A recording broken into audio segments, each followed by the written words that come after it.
NCERT history class 11th का chapter 6, displacing indigenous people.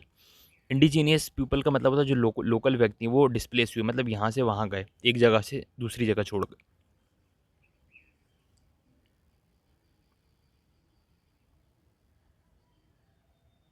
इस chapter में हम देखेंगे, इस चैप्टर में अमेरिका और ऑस्ट्रेलिया के जो नेटिव पीपल हैं, मतलब वहाँ के जो मूल निवासी, उनके उनके बारे में दिया गया है कि कैसे स्पेनिश और पुर्तगीज़ लोग हैं जो साउथ अमेरिका गए थे। 18th सेंचुरी में क्या हुआ, साउथ अमेरिका मतलब यूरोप से लोग बाग आए और south America, central America, north America, south Africa, Australia, New Zealand जा जाकर वहाँ पर बसने लगे थे। अब इसका इम्पैक्ट ये पड़ा यूरोपियन के जाने से कि वहाँ के जो लोकल निवासी हैं वो मजबूर हो गए अपनी जगह छोड़कर दूसरी जगह जाने के लिए। कॉलोनी का मतलब क्या होता है, हम बहुत जगह देखते हैं ना, कॉलोनी कॉलोनी कॉलोनी। कॉलोनी का बेसिकली मतलब होता है कोई पर्टिकुलर किसी विदेश से आए हुए कुछ जो लोग बाग, मतलब किसी एरिया में रहते हैं, उसको कॉलोनी बोलते हैं। मतलब कोई 250-500 लोग आए, वो पर्टिकुलर किसी कॉलोनी में बस गए, तो उस कॉलोनी को, उस एरिया को, जगह को कॉलोनी बोलते हैं। और जब ये देश यूरोप के चंगुल से छूट गया, मतलब मतलब इन लोगों ने गुलाम बना लिया, जब इनसे फ्री हुए, तब उन जगहों को एज अ स्टेट या कंट्री डिक्लेयर कर दिया गया।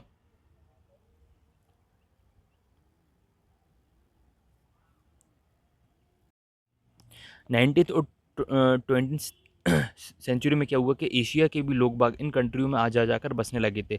और अब सिचुएशन ऐसी थी, अब यूरोपियन और एशिया के लोग बाग मेजोरिटी में हो गए और जहाँ के लोकल लोग हैं वो माइनॉरिटीज़ में हो गए।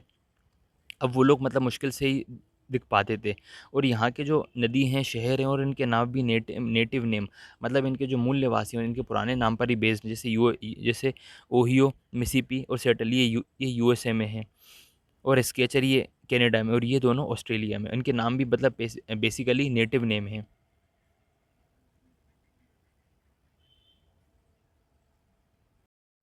मिड 20 सेंचुरी तक अमेरिका और ऑस्ट्रेलिया के जो हिस्ट्री की टेक्स्ट बुक है उनमें यही पढ़ाया जाता था अब तक कि यहाँ अमेरिका और ऑस्ट्रेलिया को डिस्कवर करा है यूरोपियन ने।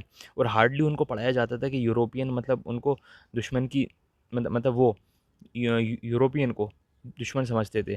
1840 में एक अमेरिकन एंथ्रोपोलॉजिस्ट मतलब होता है कि मानव शास्त्री जो ह्यूमंस पर रिसर्च करता है, उन्होंने उसकी रिसर्च स्टार्ट कर दी। और 1960 में उन्होंने अपनी हिस्ट्री लिखने के लिए इनकरेज करा गया।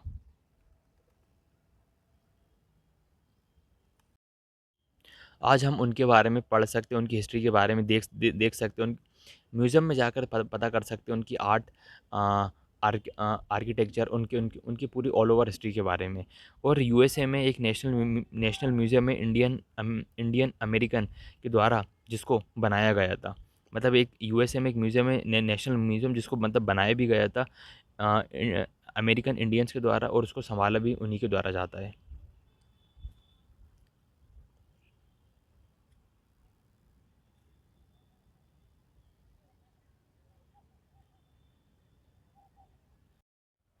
यूरोपियन इम्पेरियलिज्म, अमेरिका में स्पेन और पुर्तगीज़ का कब्ज़ा था। लेकिन ये 17th सेंचुरी के बाद वो लोग मतलब इसको मतलब 17th सेंचुरी के बाद उनका जो दबदबा है वो कम हो गया, स्पेन वालों का और पुर्तगीज़ वालों का। क्योंकि फ्रांस, हॉलैंड और इंग्लैंड ने तब तक बिजनेस को अपने स्टेब्लिश कर लिया था, मतलब ट्रेड सिस्टम स्टार्ट हो गया था अमेरिका के साथ, अफ्रीका के साथ और एशिया के साथ। मतलब ये अब बिजनेस बिजनेस का जो मॉड्यूल है वो काफ़ी फैल गया था। और आयरलैंड में भी मतलब ऑलमोस्ट इंग्लैंड का कब्जा था, क्योंकि ज़्यादातर वहाँ पे इंग्लिश लोग ही रहते थे।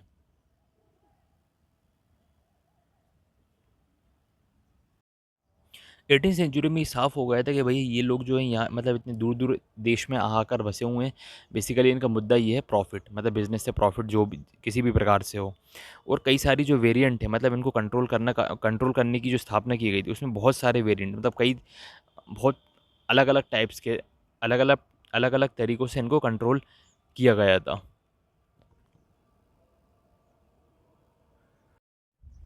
साउथ एशिया मतलब होता है, अब इंडिया की बात हो रही है। जो ईस्ट इंडिया कंपनी थी, साउथ एशिया में ईस्ट इंडिया कंपनी आई और उसने अपनी पॉलिटिकल पावर को इस्टेब्लिश कर लिया था। मतलब इंडिया में आकर अंग्रेज़ लोगों ने पॉलिटिकल पावर अपने में ले ली थी, यहाँ के लोकल राजाओं को हराया था और टेरिटरी को कब्जे में कर लिया था।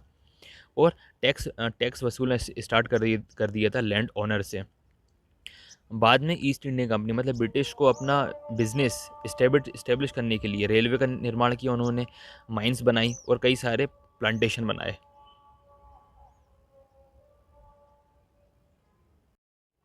अब यूरोपियन लोगों ने क्या करा कि अफ्रीका को कब्जे में कर लिया था, और अफ्रीका वो जो अफ्रीका कॉन्टिनेंट है, साउथ अफ्रीका को छोड़कर वो पूरे अफ्रीका कॉन्टिनेंट में बिजनेस उन्होंने स्टार्ट कर दिया था।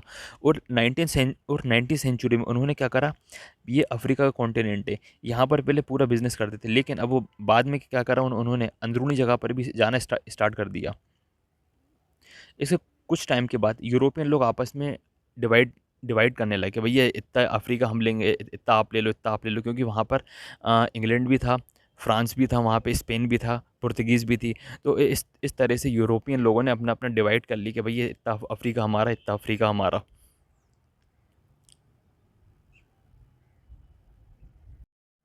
एक वर्ड है सेटलर।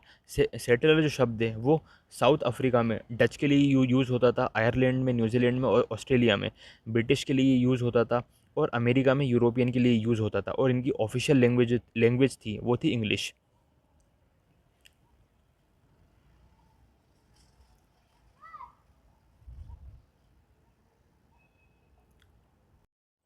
नॉर्थ अमेरिका मतलब होता है यूएसए और कनाडा की बात हो रही है।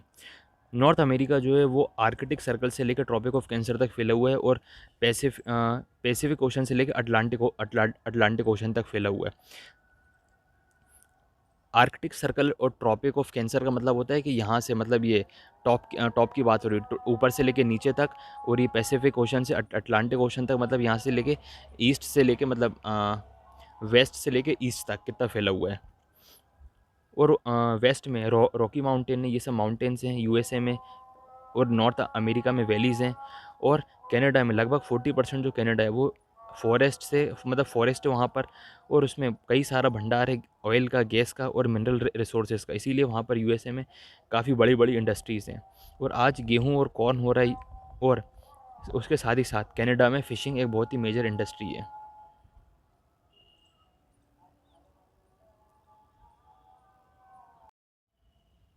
अभी यूएसए में माइनिंग इंडस्ट्रीज़ है, एक्सटेंड मतलब कई सारा बहुत बड़े स्तर पे एग्रीकल्चर भी हो रहा है। जब से यूरोपियन गए हैं, मतलब जब से यूरोपियन अफ्रीका, चाइना और यूएसए में पहुँचे हैं। लेकिन यूरोपियन के आने से पहले भी नॉर्थ अमेरिका में लोग बाग हज़ारों सालों से पहले, उससे भी पहले से लोग बाग रह रहे थे।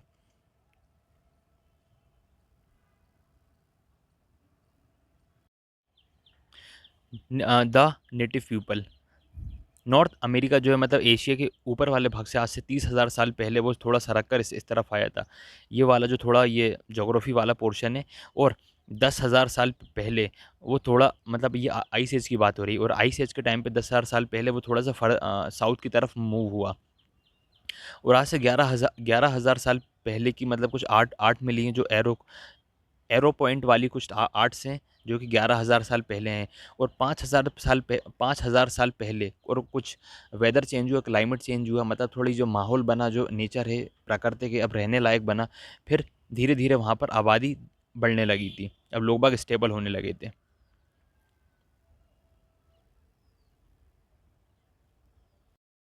अब इन लोगों ने क्या करा, नदियों के किनारे अपना अपना ग्रुप के साथ, अपने अपने छोटे समूह के साथ रहना स्टार्ट कर दिया। मतलब एक प्रकार का छोटा सा गांव बन गया था। ये लोग खाते क्या थे, मछली खाते थे, मीट खाते थे, वेजिटेबल्स उगाते थे, मेज़ उगाते थे। अब ये लोग मीट की तलाश में दूर दूर तक जाने स्टार्ट कर दिया था। और ये लोग बाइसन खाते थे। बाइसन एक प्रकार का भैंस टाइप का जानवर होता है जो यूएसए में पाया जाता है। और 17th सेंचुरी में ये सब इनके लिए आसान हो गया था, क्योंकि अब इन्होंने घुड़सवारी वगैरह से स्टार्ट कर दी थी। और ये लोग मांस उतने ही मारते थे, मतलब किसी जानवर को उतने ही जानवर मारते थे जितने इनको ज़रूरत है। मतलब एक्स्ट्रा जानवर नहीं मारते थे ताकि सड़ ना जाए।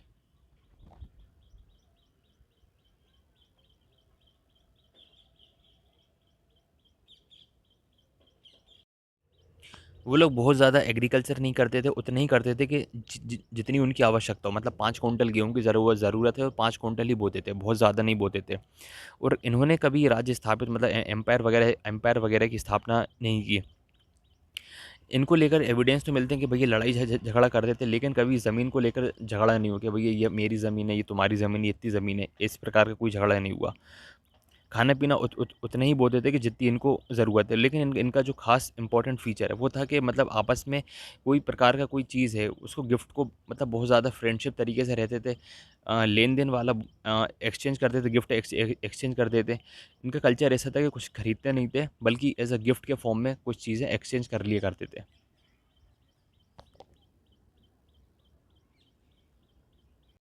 नॉर्थ अमेरिका में कई सारी भाषाएँ बोली जाती थीं, लेकिन वो लिखी नहीं जाती थी। उनका ऐसा मानना था कि भैया ये सब जो जो भी हमारा ट्रेडिशन है, कल्चर है, वो generation to generation verbally transfer कर देते हैं। मतलब ओरली बता दिया अपने बारे में, अपने पास्ट के बारे में। और वो लोग काफ़ी स्किलफुल थे, क्राफ्ट लोग थे।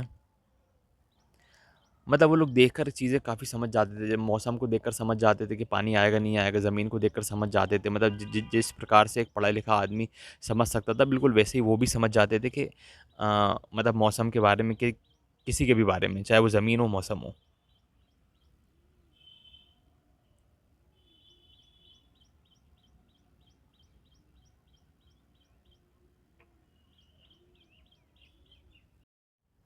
17वीं सेंचुरी में क्या हुआ, यूरोपियन लोग अब यूएसए पहुँचे 2 महीने की समुद्री यात्रा के बाद। वहाँ पर पहुँच कर उनको तो काफ़ी अच्छा लगा, क्योंकि जो यूएसए लोगों का जो नेचर है, वो काफ़ी फ्रेंडली है और वेलकमिंग नेचर है। और इसी के साथ-साथ जब स्पेनिश लोग साउथ अमेरिका पहुँचे थे, वहाँ पर ये लोग मछली के काम के लिए, मछली के बिज़नेस के लिए पहुँचे थे, लेकिन वहाँ पर उन्होंने गोल्ड पाया। तो गोल्ड पाकर वो तो बहुत ज़्यादा ही मतलब खुश हो गए थे, और उनका भी नेचर काफ़ी हेल्पफुल था।